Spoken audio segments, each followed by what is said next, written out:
Welcome back. Today we're going to start a new topic. Although it's not entirely new, I'm calling it new because the things that we're going to learn, some of the terms that you probably hear will be new, right? And today we're going to start learning about naming organic compounds containing functional groups. In the previous coursework that when we did learn nomenclature, but we primarily focused it around double, triple bond, single bond, and a few other little things along the way, right? But here, we are going to learn how to name organic compounds containing functional groups, okay? Functional groups would determine what the property of that compound would look like. In other words, what type of shape or form or what kind of character that compound develops entirely depends on the functional group. Okay, so what are we referring to? So I've made a succinct list of things here, right? Now, I don't know how far you have to memorize. I haven't decided on what information I will give it to you as default, but for now, let's just focus on the learning, okay? If I have to give some things to you, I will give it to you and I'll let you know what will be part of an appendix, okay? But let's not get into that now, right? So I am only focusing on the few things, and then what are some derivatives? I mean, what are some things when you mix some of these together?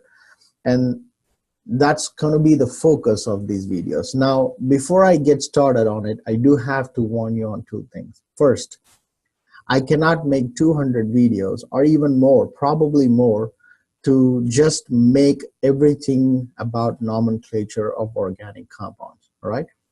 We do have to restrict our discussion to a small class of compounds and naming a few things, okay? I cannot make an exhaustive database of videos which contains just about everything because there are more organic compounds than the video I can make, right? So that's the first thing. Second, at some point, and a second thing is, even if I give some things to you as part of the appendix, you cannot just go around naming it unless you actually practice it. So when I give you some compounds, try to practice them because, as I said, it's not possible just to develop a comprehensive video playlist where I'm just discussing about every way something is written, we can name it, all right? Now, that talent on how to do that without actually watching 2,000 videos comes from practice, right? Of course, we will start on simple compounds and then maybe make it a little complex, but naming these functional group compound is not the sole purpose of the class. And if that's the case, and if you have 4.5 months, yes, we could go into extreme detail on every single compound. What I want you to take away from a series of maybe 3 or 4 videos less than 10 minutes long on functional group is, given some compound that say you generate out of a chemical reaction that I teach you in the successive videos, can you name that compound? Obviously, I'm not going to have you create some compounds in the process of making a reaction, something very extravagant, something very simple, but can you name it? All right? So the question of what I want to give it to you or how much I want to give it to you on the appendix is not, I'm not sure yet, right? But I will give you some information on the appendix. Some you may have to just not memorize, but do it by practice, right?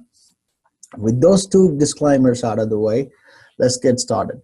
All right, now I have created and narrowed this list to a small amount because if you know these, I think you just know a lot about organic chemistry, all right? I mean, not to say the least, there's still, what, 4 and 8, 10 functional groups here, right?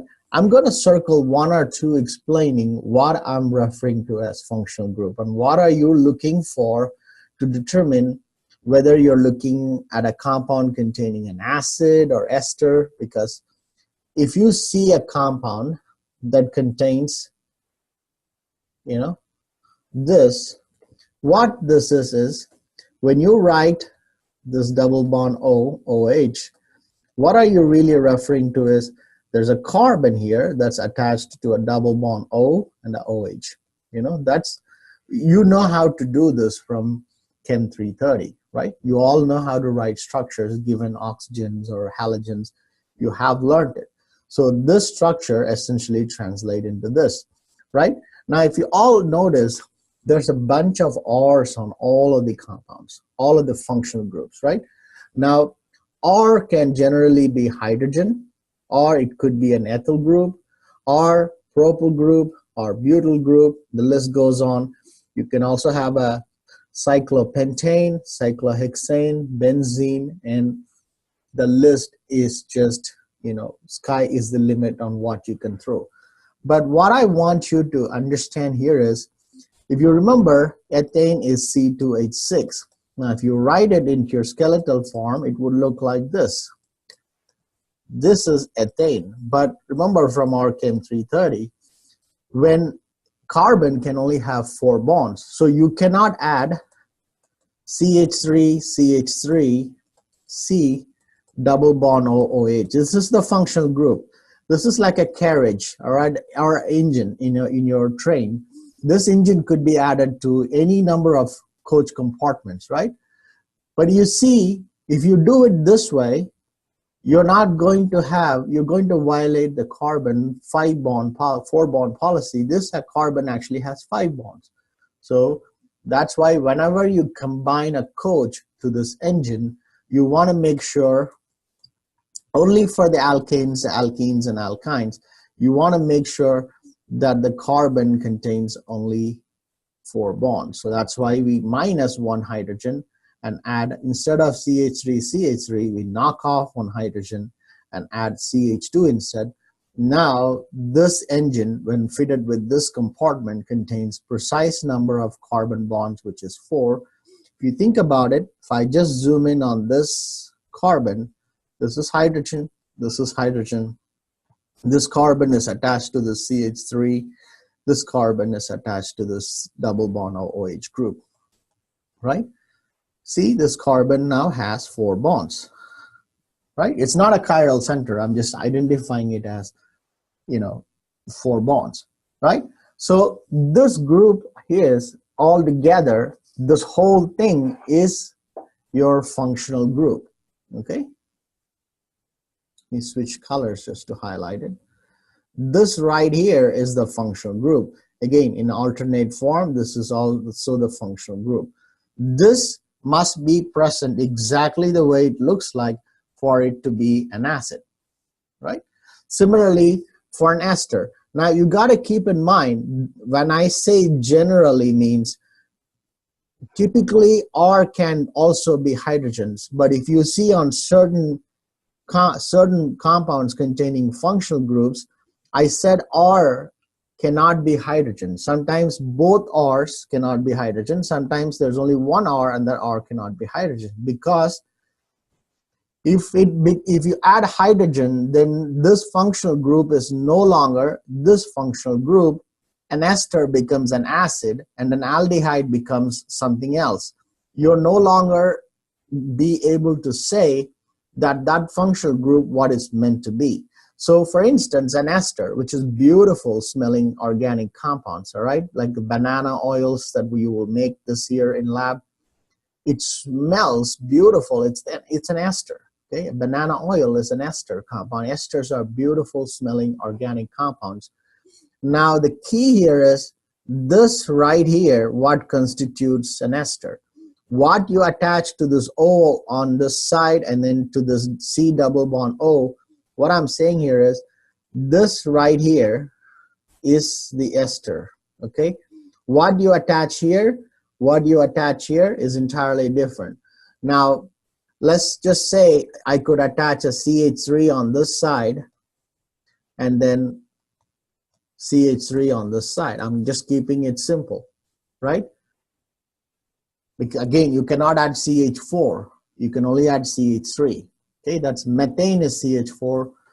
This is methane. But methyl is CH3. You cannot forget those things, okay? I can give you a suffix list later, but for now, so this is the functional group right here, okay? You cannot put hydrogen on either of the position, then you're no longer in an ester form, you're moved into an acid.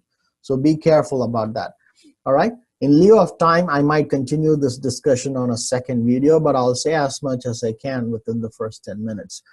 Now, this is an amide, okay? Of course, I'll give you a high quality printout of this, so you don't need to think that this is what this is. It's an amide. Again, this part is intact. It's what is R is what you can change, essentially. What is not indicated as R must appear exactly the way it is. So nitrile. So for instance, if you want to write a nitrile compound, a nitrile itself is this. Keep in mind, there's a carbon here, okay? There's a carbon here, right? So this right here is your nitrile. What you add here is up to you or up to me or up to the reaction, okay? So CH3, or CH3, CH2. Or we can add a benzene, which is this. We just finished our lesson on aromaticity, so you know this is benzene. Okay, you can add any of it is indicated here or anything that's not even mentioned here, but make sure you have the right number of carbon bonds. You don't want to add too many or too less that it violates the principle. So this right here is the nitrile functional group. This must stay intact. Now R, if I don't say R can be, if I don't say R cannot be hydrogen, that means R can be hydrogen. Right? Now here I specifically said R cannot be hydrogen. Why? Because if you add hydrogen, then I guess you can have formaldehyde, but I made it generalized so that in this case you can have hydrogen. So let's just say R can be hydrogen. Okay? Because there is formaldehyde, which is what, in formalin, right? So formaldehyde. So the key here is this is intact, okay? So is this is a ketone, which is an acetone. Acetone that's used in nail polish. Neither of the R cannot be hydrogen, because if you put both of them to be hydrogen, then it becomes an aldehyde, right? So you got to pay attention to it. So let's say I had CH3. It just cannot be hydrogen. It can be anything else in the world. Now this is right here is, I don't need you to memorize this, but this is the acetone that's used in your nail polish. Okay? So we can go on and on. Again, I don't want you to memorize any of this, but understand that a ketone must have this. This is the functional group. On either side is not the functional group. It's this right here in the middle. Again, OH is the functional group, which is for alcohols. Thiol means contains sulfur. This is the functional group. These are amines. Okay? Amines are probably the most bitter smelling, nasty organic liquids. Ethers smell good, but they're extremely volatile. So you got an oxygen, single oxygen sandwiched between. You've wrote enough isomers in my Chem 330 class, so this shouldn't be hard. But what I want you to take home from this is that each of these compounds, when it's in a real compound like acetone, this is the functional group that defines the compound right here. What's on either side of the C double bond O? What determines what actual compound you have. But in this case, this is the aldehyde group right here. What's on this side is this hydrogen. In this case, it's the two methyl groups. In this case, this is the functional group. In this case, again, this is the functional group. This is the functional group, right? In all these cases, for instance, ethyl alcohol, which is in your beer. So CH3, CH2, and then this is the alcohol functional group. So if I switch colors, this right here is the functional group. What you add on this side, again, for an alcohol, you don't want to add hydrogen because, as I've said here, then it becomes water. Okay, again, thiol, it becomes hydrogen sulfide. That's no longer a thiol. Thiol means it can only be SH. If you add a hydrogen, it no longer is an SH. It's SH2, which is hydrogen sulfide, which is a toxic gas. R cannot be hydrogen. Again, NH2, if you add a hydrogen, then it becomes ammonia that's used in your cleaner.